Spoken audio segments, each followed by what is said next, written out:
Ouvintes da Rádio Santa Cruz, estamos aqui no Hospital Universitário Ana Bezerra, nesta sexta-feira, para entrevistar mais uma vez o Dr. Cláudio Orestes, ele que semana passada nos concedeu uma entrevista, né, muito pertinente, falando sobre hepatites virais. Ele que é pediatra, né, com especialidade em infectologia, e hoje a gente vai trazer mais um assunto importante, que é a respeito de problemas respiratórios, muito comuns nesse período do ano, e que a gente sabe que se torna problemas mais sérios em determinados públicos. O Dr. Cláudio vai trazer algumas informações importantes para todos que acompanham a Rádio Santa Cruz nesse momento. Boa tarde, doutor. Boa tarde aos ouvintes. E a questão da problemas respiratórios a gente poderia classificar em 3 tipos, basicamente. A gente tem aquele problema condicionado a um quadro alérgico, que é o caso da asma, por exemplo, a rinite, algum problema respiratório decorrente, normalmente, de alergia. E a alergia, ela tem um fator hereditário que é importantíssimo, mas também tem a ver com o meio ambiente em que a pessoa vive, né? E também com hábitos alimentares, às vezes. A introdução precoce de leite de gado é um dos fatores que pode predispor a quadros alérgicos, assim como a poeira domiciliar, ácaros também e fungos.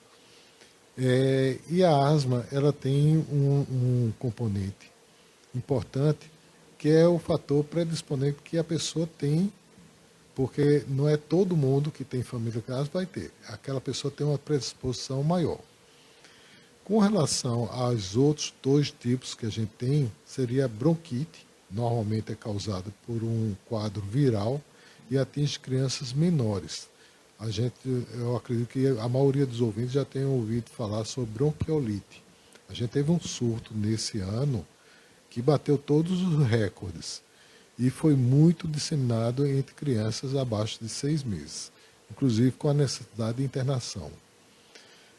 O outro seria as broncopneumonias, que geralmente abaixo de 3 anos são a maioria virais, mas após 3 anos são bacterianas. E essas pneumonias, as mais graves são as bacterianas, que normalmente cursa com febre alta persistente e aumento da frequência respiratória. É muito comum ter.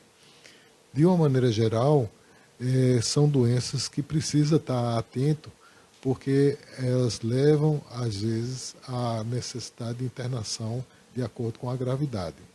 E um dos fatores predisponentes que se observa no quadro clínico do paciente é o aumento da frequência respiratória, que a gente chama cansaço, a criança fica mais cansada, e algumas vezes a queda do estado geral. A criança não se alimenta, não consegue se alimentar, ela nem ingerir água ela consegue, ela fica muito apática. E aí precisa estar atento para esse quadro. Essas doenças são mais comuns em crianças ou elas também dão em adultos? Como é que elas se comportam? Habitualmente, eu sempre digo assim, até 6 meses, a mãe passa na gestação que se chama de anticorpos, que são defesas dela para a criança. Só que esses anticorpos, eles desaparecem com o tempo. E a partir normalmente de 6 meses, a criança precisa desenvolver os seus próprios anticorpos quando tem doenças que a vacina não cobre. Então é estar atento que tem um período que a criança adoece mais, geralmente 6 meses até 2, 3 anos no máximo. É o período que a mãe vai com mais frequência às unidades de saúde. E uma coisa que a gente sempre lembra é que a criança adora trocar a doença. Então, se tem uma criança que está doente, ela tende a passar para mais crianças que têm proximidade ou contato. Então, muitas vezes, expor a criança a um ambiente fechado, porque uma coisa que o pessoal diz que chuva favorece a gripe. Não, não é bem assim. A chuva favorece que as pessoas fiquem trancadas em ambiente fechado. E o fato de estar em ambiente fechado com muita gente, se está uma pessoa doente, ela tende a passar para mais pessoas. Justamente pegando o gancho disso que o senhor falou de gripe, é diferente então a gripe dessas outras doenças? Sim. A gripe, tem a gripe e tem o resfriado. Geralmente o resfriado é sem febre. A gripe é mais sazonal. E a gente tem a vacina para a gripe, que geralmente é a partir de 6 meses, porque é aquela coisa, antes de se tomar antes, os anticorpos da mãe neutraliza a vacina. E aí ela não tem efetividade. Então a gripe, ela é importante a vacinação para reduzir os casos.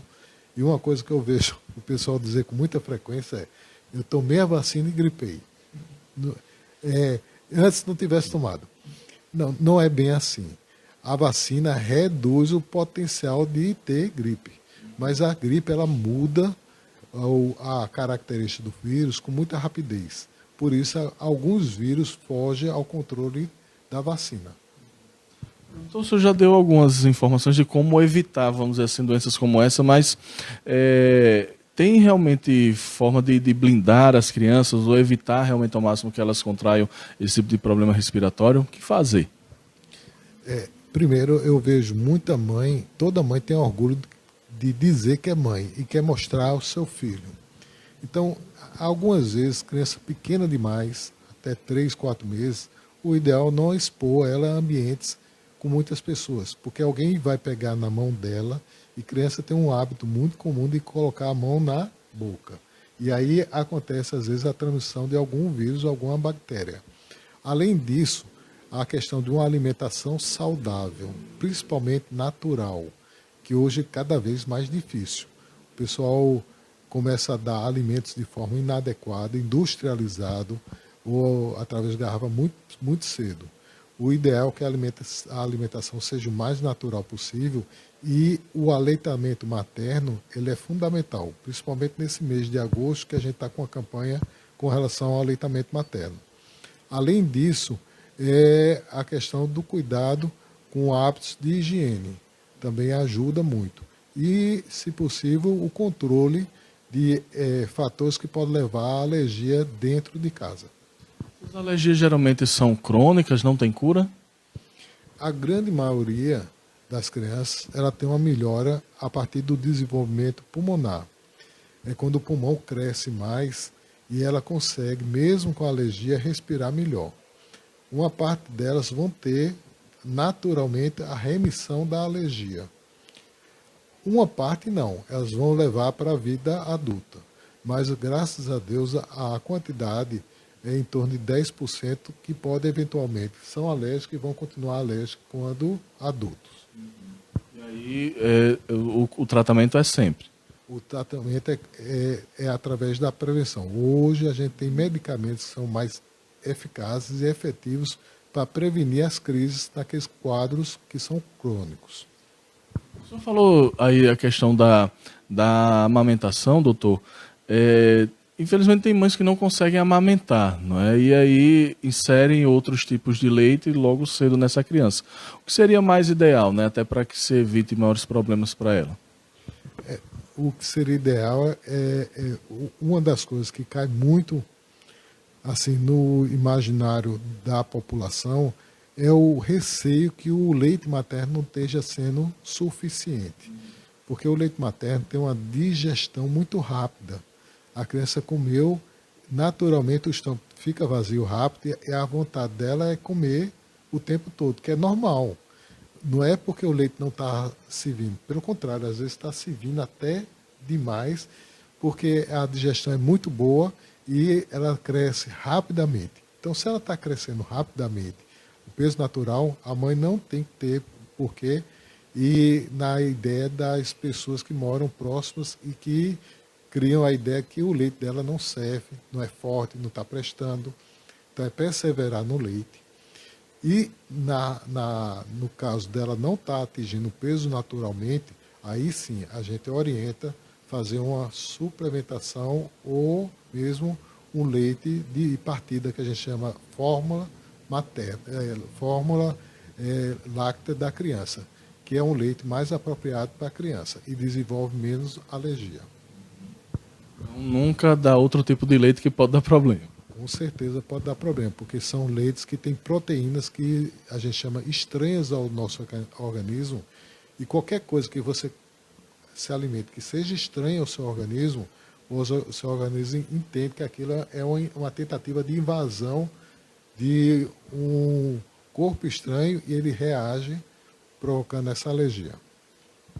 E, doutor Cláudio, a gente quer agradecer mais uma vez ao senhor com essas informações importantes, né, para os ouvintes da Rádio Santa Cruz, né, para todos que nos acompanham neste momento. Muito obrigado. Eu que agradeço a oportunidade sempre. Obrigado. Estamos com o doutor Cláudio Orestes, né, trazendo todas essas informações. Em breve, né, novamente a gente vai manter contato, porque tem outras pautas bem interessantes, né, para que a gente possa tratar, para os ouvintes da rádio ficarem bem orientados. Voltamos aos estúdios.